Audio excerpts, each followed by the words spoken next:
Hai teman-teman, peserta Sekolah Jurnalistik Indonesia, dimanapun kalian berada. SJI ini diselenggarakan oleh Persatuan Wartawan Indonesia dan untuk tahun 2024 ini kurikulumnya beda ya, sesuai dengan perkembangan kebutuhan dari yang perlu, kemampuan, keterampilan yang harus dimiliki oleh jurnalis. Dan dari segi kurikulum juga kita akan banyak memberikan contoh-contoh praktek-praktek nyata dari praktisi-praktisi jurnalistik. Dan kita beruntung bahwa untuk sesi teknik wawancara televisi, the one and only Najwa Shihab memberikan waktunya untuk video ini sehingga bisa menjadi bahan buat kita mendiskusikan dalam sesi teknik wawancara televisi. Siapa nggak kenal Najwa? Dia adalah co-founder dan juga CEO dari co-founder dari Narasi TV. Kamu masih CEO, Nana? Aku nggak pernah CEO, Mbak. Aku selalu Oh, founder. nggak. Oh, Heeh. selalu founder ya. Founder dari Narasi TV, jurnalis senior yang kita sudah melihat sejak di Metro TV sampai kemudian sekarang sukses mengelola saluran YouTube channel Narasi TV dengan program macam-macam, tapi yang signaturenya adalah Mata Najwa tentunya ya. Nana, thank you banget waktunya. Sama-sama, Nah, Mbak jadi Uni. Selalu selalu senang aku kalau ngomong sama teman-teman wartawan. Karena uh, jadi aku mau disclaimer dulu. Aku tuh sering banget diminta untuk kasih tips bagaimana cara menghadapi wawancara. Yang minta tuh hmm, biasanya pejabat atau petinggi atau biasanya pengusaha gitu. Dan aku selalu nolak. Karena aku merasa hmm. aku mengkhianati profesi kalau aku kasih tahu Ah, gimana caranya ya. ngeles Kamu dari kayak kisi-kisinya buat yang menghadapi profesi iya. jurnalis ya. Tapi justru aku maunya untuk berbagi pengalaman sama teman-teman satu profesi. Jadi jangan sampai ilmu kita diketahui. Jadi please video ini jangan sampai nyebar ke para calon narasumber kalian ya teman-teman. Ini masih rahasia antara kita aja nih. Oke, nah aku udah ngirim beberapa pertanyaan ke kamu sebelumnya, Ya, tapi mungkin kita mulai aja ya dari nanti nanti dari jawaban kamu mungkin aku bisa perdalam. ya aku udah lihat tuh Eh, beberapa per- pertanyaannya. Aku udah nah, bikin poin-poin juga Mbak. Bagus-bagus oke. pertanyaannya. Bikin aku jadi mengingat lagi karena saking seringnya dan lamanya melakukan ini kadang suka suka lupa. Jadi pertanyaan Mbak Uni itu membantu aku mengingat lagi. Thank you Mbak.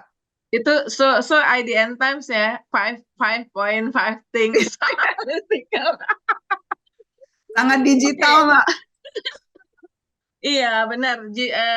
Milenial terutama Gen Z itu kan saking sibuknya, jadi dia perlu dibantu ya untuk Ya.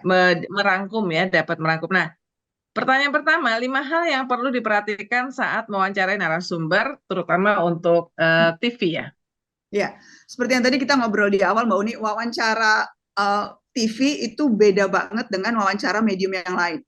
Wawancara radio mungkin ada miripnya sedikit, tetapi karena bukan audiovisual, jadi ekspresi kita pada saat bertanya, gesture kita, dan sebagainya itu tidak terlihat dan membuat itu menjadi tidak sama persis.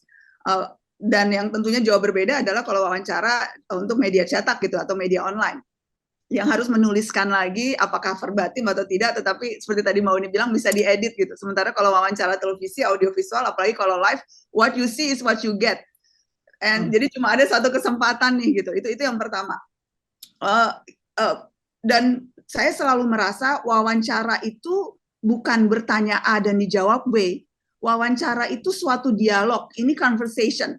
Jadi yang harus diingat itu karena ini conversation, jadi kita harus memastikan kitanya engage, kitanya tertarik dan menarik untuk orang mengikuti.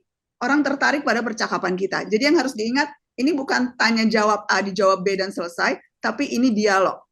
Dan karena ini dialog, orang yang bertanya harus sama pahamnya atau minimal dalam pengetahuan dan kesetaraan yang sejajar dengan orang yang ditanya.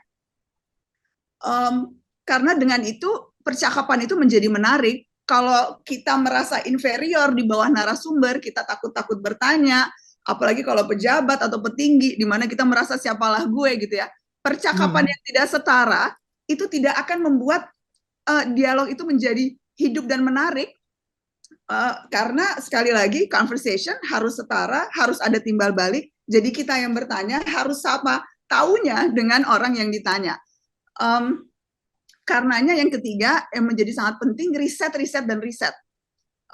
Harus cari tahu siapa yang diwawancara, bukan hanya sebatas apa misalnya apa jabatannya atau apa tupoksinya begitu ya kalau kita wawancara pejabat atau kemudian petinggi di satu lembaga, tetapi juga latar belakangnya seperti apa. Kalau wawancara politisi, sebelumnya dia di partai apa, kemungkinan besar pindah-pindah partai itu kalau politisi hari ini kan.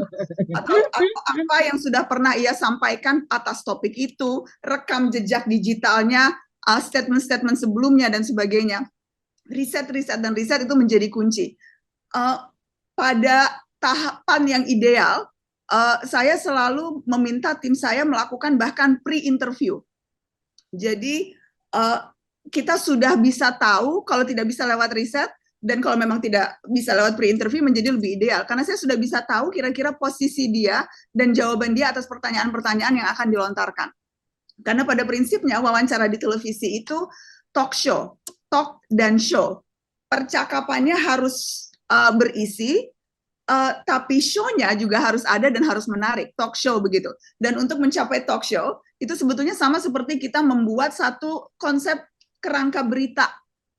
Apa lead-nya, apa tengahnya, apa kalau ada cliffhanger-nya, kalau kemudian ada ujungnya, ada klimaksnya, dan sebagainya. Dan kita kemudian perlu mengatur alur dialog itu sebagaimana halnya kita mengatur atau menulis cerita. Karenanya kita perlu tahu lebih dulu nih, apa jawabannya, sehingga kita bisa mengantisipasi follow-up questions-nya dan sebagainya. Jadi kembali ke itu, riset, cari tahu sebanyak mungkin tentang siapa yang diwawancara, apa angle yang mau diwawancara, dan yang juga penting menurut saya nomor 4 adalah, dan ini basicnya ya, clarity of purpose. Kita mau wawancara nih mau dapat apa sih? Kalau wawancara calon presiden gitu ya, apa yang mau kita dapat dari percakapan kita dengan si capres gitu? Kita harus punya minimal 3 poin yang harus kita dapetin.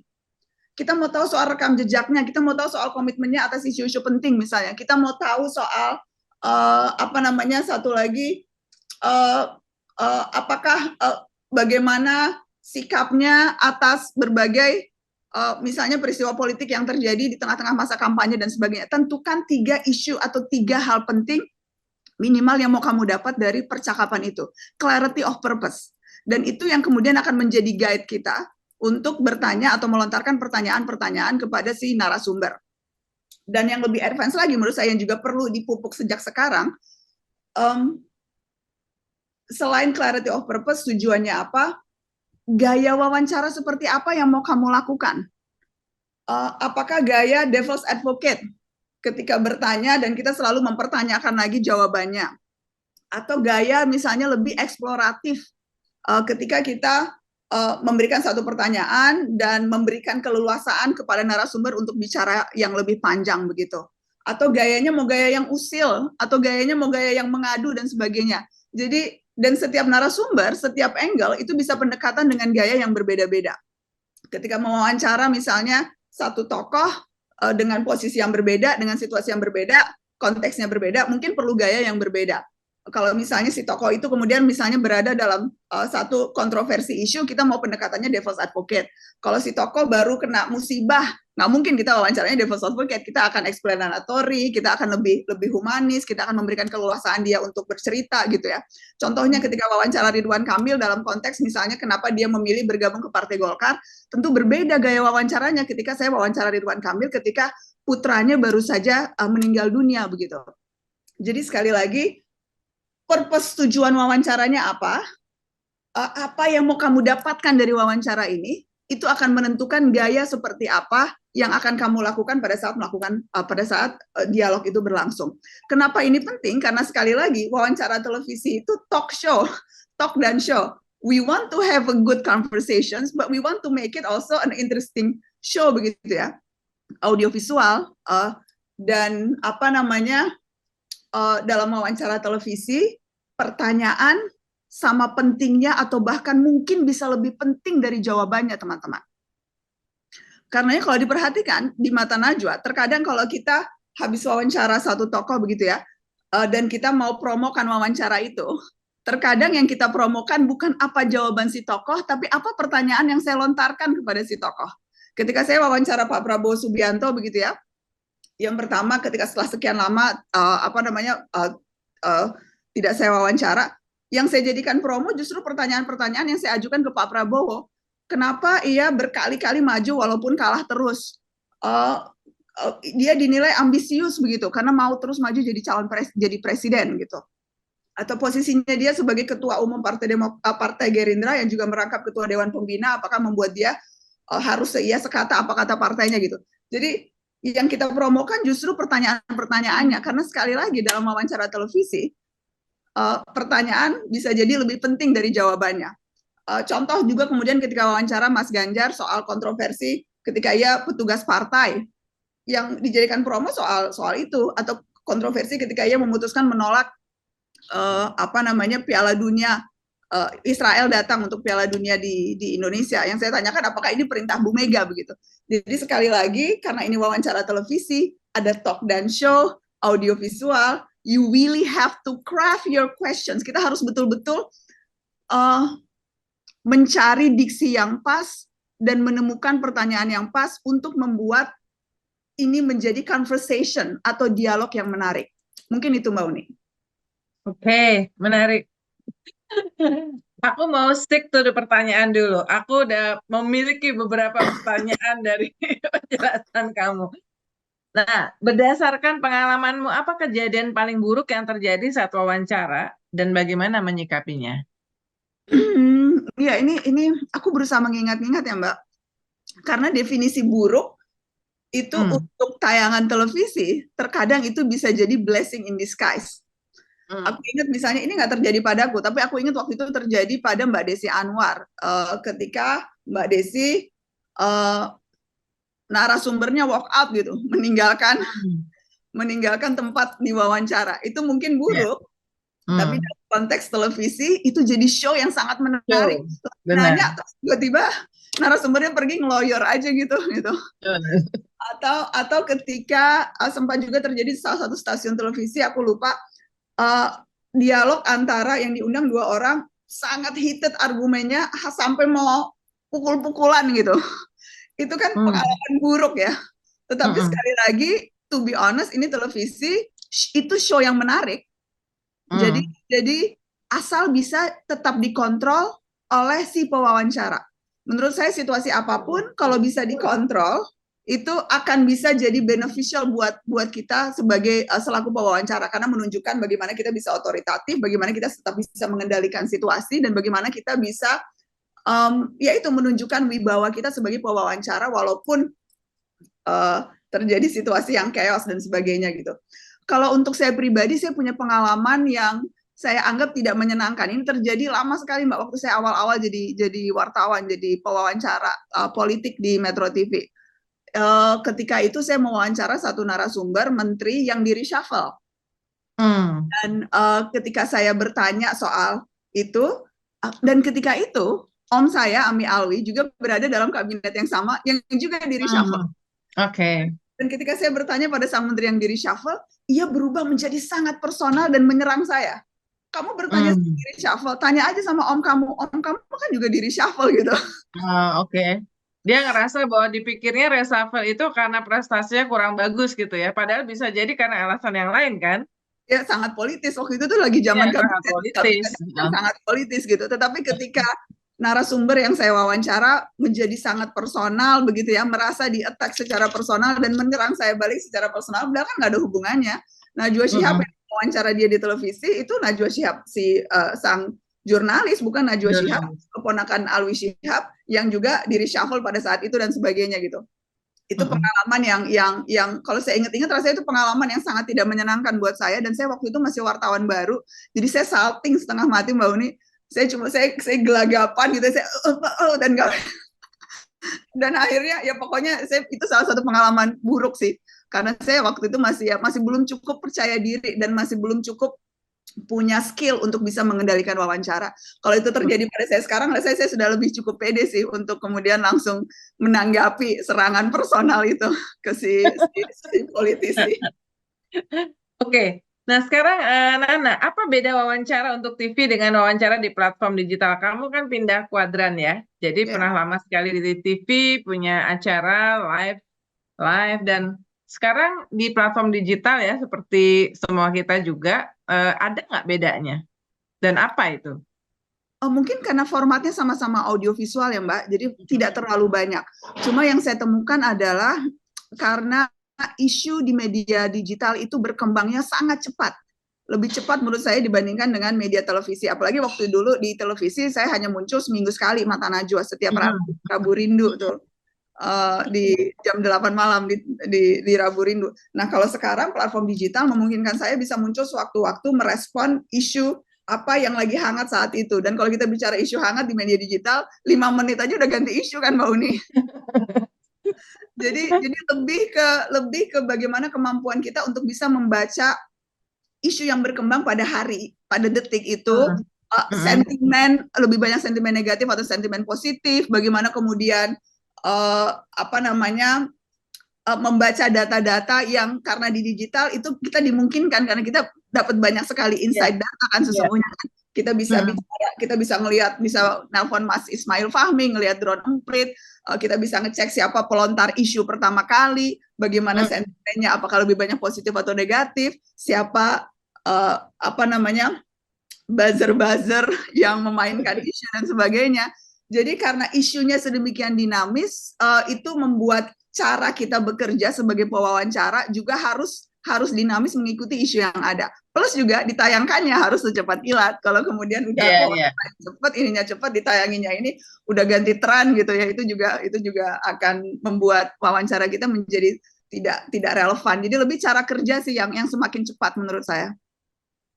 Aku ngerasa ya, eh, meskipun aku remahan rengginang ini, aku ngerasa bahwa wawancara di televisi kemudian di platform digital itu digitalnya lebih rileks. Kita nggak harus tampil dalam dalam penampilan yang apa namanya, tampil lah semuanya ya. Jadi bisa lebih santai.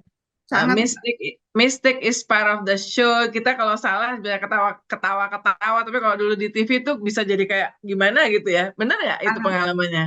sangat Mbak, dan itu membutuhkan buat saya ketika saya hijrah ke apa namanya medium digital itu juga butuh melatih mindset yang membuat menjadi lebih rileks dan harus lebih personal. Kalau di Hmm. TV saya merasa agak lebih berjarak nih.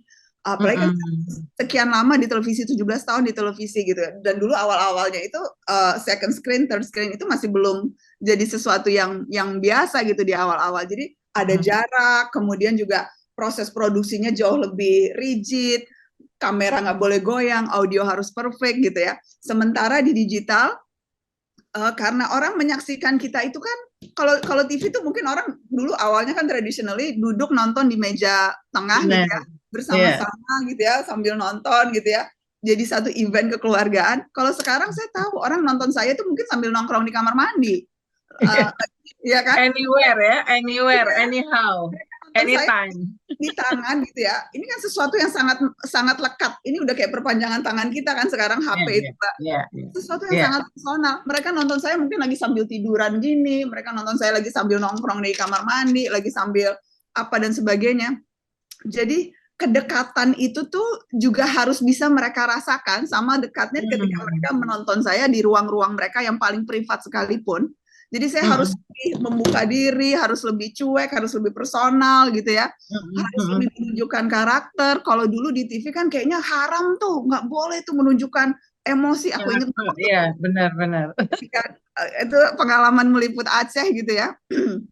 Yang ketika saya menunjukkan emosi dengan menangis itu kan dulu aku tahu kontroversial banget tuh, heboh banget tuh. Dapat banyak kritikan kanan kiri, baru berhenti kritikannya ketika PWI ngasih ngasih penghargaan jurnalistik waktu itu.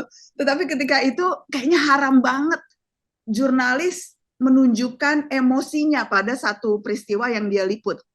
Sementara Hmm. di digital, kedekatan itu justru emosi itu menjadi sesuatu yang lumrah bahkan dinanti-nanti dan menjadi sesuatu yang membuat netizen merasa ada kedekatan dan ada apa namanya emotional attach gitu dengan si pewawancara atau dengan si jurnalis yang menyampaikan. Jadi sekarang saya merasa memang jauh lebih rileks, baik dari cara saya bertanya ataupun penampilan dan sebagainya, karena ya itu saya tahu orang ngelihat saya tuh dalam kondisi yang paling rileks juga sih, lagi sambil tiduran kamu nonton gue gitu.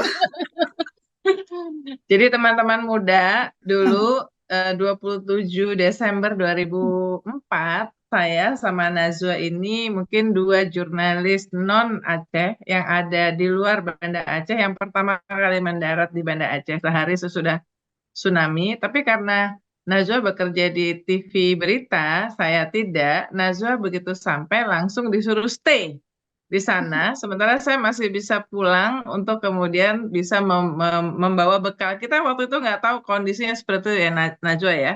Ketemu Betul. keluar dari bandara langsung di Lambaru ketemu dengan ribuan mayat ya. Dan Najwa harus siaran nggak tahu berapa kali sehari. Kita waktu itu telepon pertama pakai beeper, pakai telepon satelitnya PSN, inget nggak gantian? Ya, ya, karena nggak ada sama sekali kan sinyal komunikasi putus, Nggak ada. betul-betul orang luar tuh nggak tahu apa yang terjadi di Aceh. Kita Benar, nyampe benar. dengan pengetahuan yang sangat minim. Kita tahunya gempa yang meninggal puluhan. Ternyata itu kan bencana terdahsyat abad ini, tragedi Betul, tsunami. betul, Jadi itu betul. luar biasa sih pengalaman itu yang Mbak Uni. Tapi saya untungnya bukan kerja di TV berita, jadi malamnya bisa ikut Pak Yusuf Kala, Wapres Yusuf Kala untuk balik ke Polonia, ke Jakarta, tapi 3 hari kemudian balik lagi ke Aceh. Tapi Najwa harus stay di sana, jadi saya rasa itu one of the milestone ya buat seorang Najwa Shihab. I think the first milestone ya untuk Najwa Shihab. Ada tiap hari nggak tahu berapa kali kamu harus siaran. Iya, iya Mbak. Heeh. Itu mengubah Nah, banyak hal sih. Ya, tapi itu ya, kayaknya topik yang lain ya Mbak.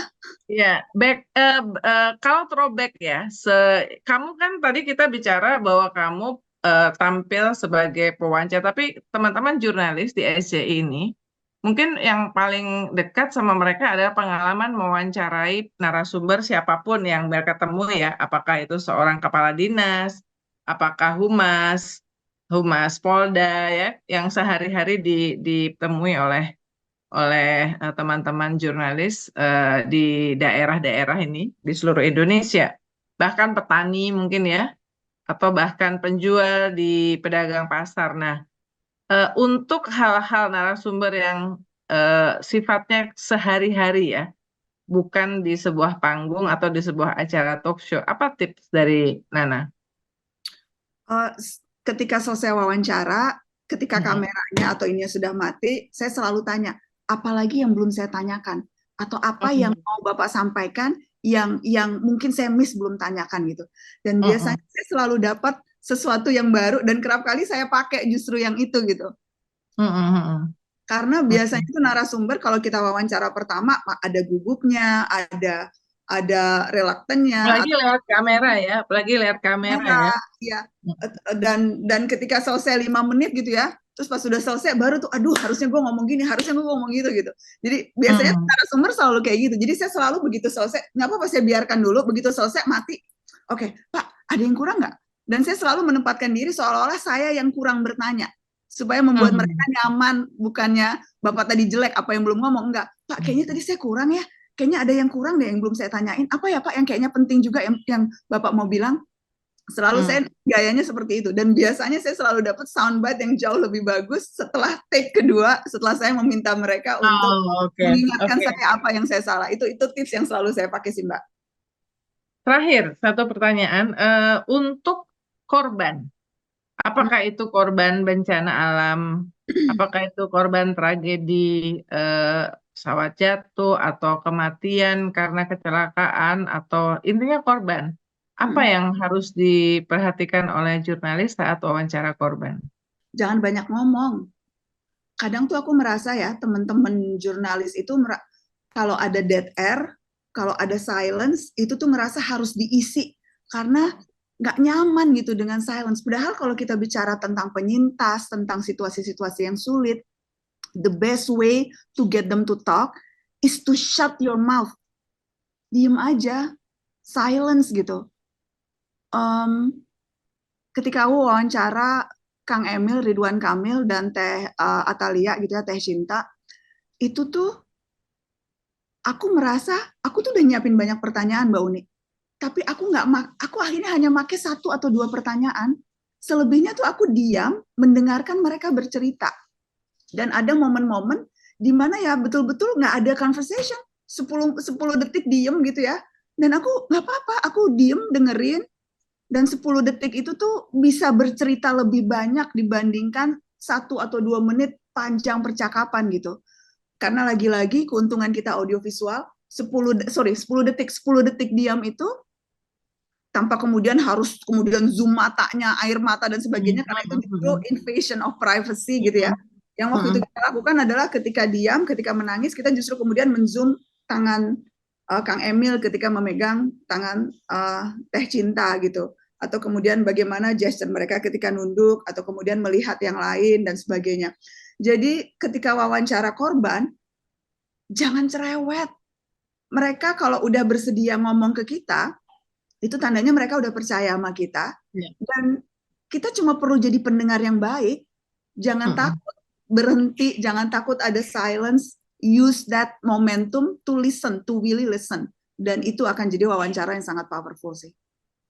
Aku setuju itu. Jadi mengikuti bagaimana ini kenyamanan ya, kenyamanan dari narasumber ya. Iya. Thank you banget ya Nana waktunya. Sama-sama. Mudah-mudahan ini pasti teman-teman SJI kalian semua pasti seneng ya, karena pasti nggak nyangka dong bahwa saya justru akan memilih narasumber untuk teknik wawancara TV, the one and only Najwa Shihab. Yuk Thank you kita Moni nonton wawancara. Kita sorry nonton lagi mau pindah. wawancara Najwa berikutnya ya. Kita tunggu di YouTube Narasi Channel. Dan semoga sukses terus ya Najwa dengan timnya semuanya. Thank you Sampai Mbak ketemu Uni. ya. Thank you. Assalamualaikum. Waalaikumsalam. Nah itu teman-teman teknik wawancara dari Najwa Shihab, khususnya wawancara TV.